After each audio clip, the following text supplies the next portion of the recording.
Amazônia Debate está de volta e hoje nós estamos tratando sobre urbanismo, sobre infraestrutura de grandes cidades aqui da Amazônia. É claro que a gente começou a falar de Manaus, mas tem outras cidades também. E uma coisa que a gente levantou também no início é a questão da manutenção das vias, manutenção do sistema de escoamento. Isso tem sido observado aqui pela gestão municipal, pelos órgãos. Como é que vocês avaliam isso? Bom, que existe... E olha que o Ministério Público teve que entrar na briga também para obrigar certas coisas, né? Inclusive a questão de fechar os bueiros, né, e tudo mais, depois daqueles felizes acidentes, né? Na verdade, o que se nota é que existe uma manutenção, só que vai além disso. Por quê? Como nós falamos no outro bloco, é uma somatória de coisas, tá? E aí não basta apenas a manutenção.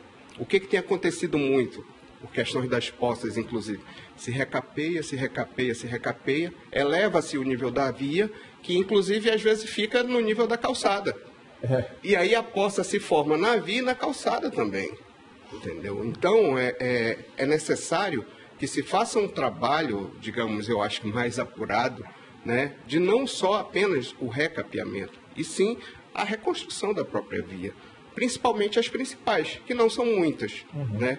Fato este que, devido à questão do acidente na Torquato Tapajós, travou o trânsito na cidade toda, porque nós não temos vias principais, nós temos pouquíssimas.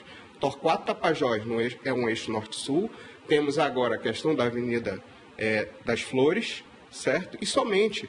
E no leste-oeste a mesma coisa. Tanto que qualquer acidente que aconteça nessas principais vias, parou a cidade.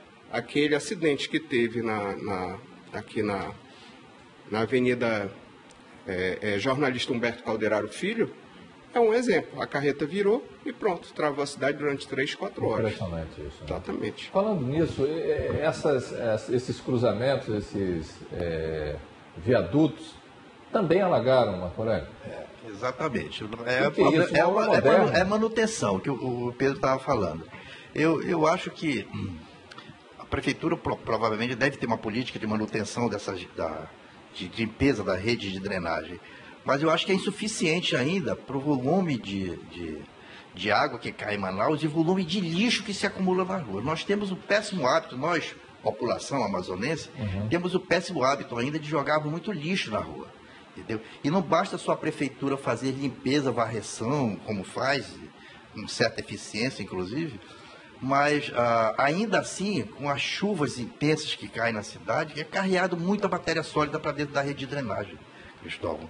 E isso vai se acumulando muitas vezes nessa rede, porque são tubos que têm uma rugosidade muito grande, ela retém muito lixo dentro, não escoa facilmente a água dentro da tubulação, quando tem matéria sólida.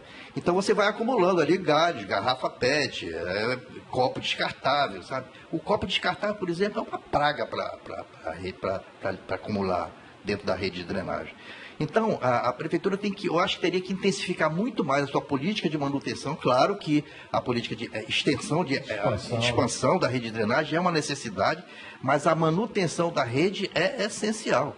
Essa própria rede que rompeu ali na Torquato agora, eu estava ouvindo o prefeito dando uma entrevista, ele falou que ela estava obstruída em mais de 50% com o lixo acumulado dentro de um bueiro ármico. Bueiro ármico é um bueiro metálico com diâmetro, deve ter mais de 1 metro de diâmetro ali. Eu não sei qual é o diâmetro ali, mas com certeza deve ter de 2 a 3 metros de diâmetro. E estava cheio de lixo. Então, você tem que ter uma política voltada para isso. E nessas trincheiras, nesses lugares que você fez referência agora, muito mais cuidado ainda, porque quando essas obras são entregues, com certeza o sistema de drenagem funciona satisfatoriamente, funciona muito bem. E ali você tem que ter uma política de limpar semanalmente, 2, 3 vezes, por conta disso. Você tem uma dificuldade muito grande de fazer a manutenção depois que obstrui. Entendeu? Bom, já que vocês tocaram no assunto, vamos falar desse sistema natural de escoamento que a gente tem, que são os igarapés. Como é que isso, ao longo do tempo, tem sido administrado? A gente tem aproveitado bem essa vantagem ou está trabalhando contra a gente? Começando pelo Pedro. Bom, eu acredito que nós estamos trabalhando contra. Contra? Contra. Por quê? Uma prática, inclusive, de décadas atrás, e até mesmo até há pouco tempo, é a questão de tubular o igarapé, né? Pois é. Então, quando você tubula ou você canaliza de alguma forma, você está, lógico, existem estudos hidrológicos e tudo mais, os cálculos, mas você está tirando aquele, digamos, aquele elemento natural do curso natural dele, né? E isso gera um problema. A natureza já trabalhou, já calculou aquela vazão ali. Por que se tem que deixar uma área de preservação, uma faixa de 30 metros para cada lado? Pois é. Além de, lógico, a questão da vegetação, da mata ciliar, é exatamente uma área de escape, tá? É isso que as pessoas não entendem. E aí, às vezes, começam a construir, inclusive, dentro do próprio igarapé e na faixa de preservação.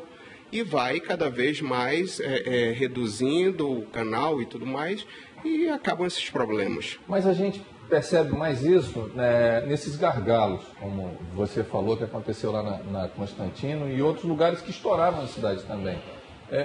Mas a gente percebe que numa área do Prosamin, por exemplo, o problema é menor. Exatamente, Que solução foi dada ali? Como o Pedro falou, a cidade de Manaus, eu acho que a área urbana da cidade de Manaus, ela tem o privilégio de ser entrecortada de igarapés. Uhum. Os igarapés, na verdade, funcionam como coletores naturais de água de chuva, gente. Quer dizer, as grandes cidades, São Paulo, por exemplo, quando chove, vira um inferno. Alaga tudo, né? Nós temos esse privilégio aqui. E aí, na época que se implantou o Prosamin, que você canalizou bastante, alguns trechos de igarapés ali, houve uma preocupação muito grande da área técnica exatamente com relação a isso. Você vai canalizar, isso pode dar problemas, mas isso foi muito debatido. Muito debatido à época, entendeu? Mas o que a gente observa hoje? Que com essas chuvas imensas, dizem que choveu 128 milímetros naquele dia. Mais de 120 milímetros naquele dia, né? É uma quantidade absurda de água. Mas você não ouviu falar de problemas na área do Prosamin. O que significa dizer que ela foi muito bem planejada, houve os estudos hidrológicos que se recomenda para esses casos. Agora, o ideal era você não mexer, mesmo deixar os igarapés naturalmente, inclusive sem ocupação nessa faixa de 30 metros para cada lado, que infelizmente na nossa área urbana não existe igarapé que não tenha essa ocupação.